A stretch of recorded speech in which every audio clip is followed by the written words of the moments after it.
నమస్తే welcome to YoYo TV. Telangana ముఖ్యమంత్రి రేవంత్ రెడ్డి సొంత జిల్లా మహబూబ్ నగర్ స్థానిక సంస్థల ఎమ్మెల్సీ ఎన్నికల్లో ఎలాగైనా ఆ స్థానాన్ని కైవసం చేసుకోవాలనుకున్న ఫలితం తేడా కొట్టేసింది। ఆ స్థానాన్ని బీఆర్ఎస్ ఖాతాలో వేసుకుంది। పాలమూరు జిల్లాలో బీఆర్ఎస్ ఎదురెదుతున్న సమయంలో ఈ విజయం పార్టీకి బూస్టింగ్ ఇవ్వడమే కాదు, కాంగ్రెస్ కు గట్టి షాక్ కూడా ఇచ్చినట్లయింది।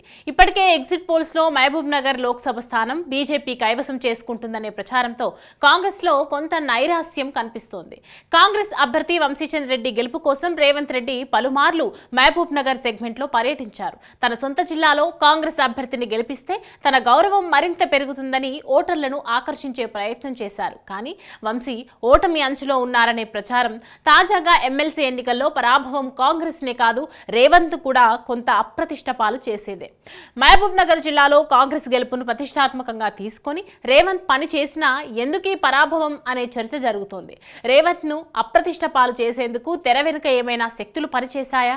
ఎమ్మెల్సీ ఎన్నికల్లో బీఆర్ఎస్ కు బీజేపీ మద్దతుగా నిలవడం ఫలితంగా ఎంపీ ఎన్నికల్లో బీజేపీకి బీఆర్ఎస్ మద్దతు ఇచ్చిందా అనే అనుమానాలు తాజాగా వ్యక్తమవుతున్నాయి। మొత్తానికి ఈ వరుస పరిణామాలు మాత్రం కాంగ్రెస్ లో కొత్త చర్చకు తెరలేపాయి।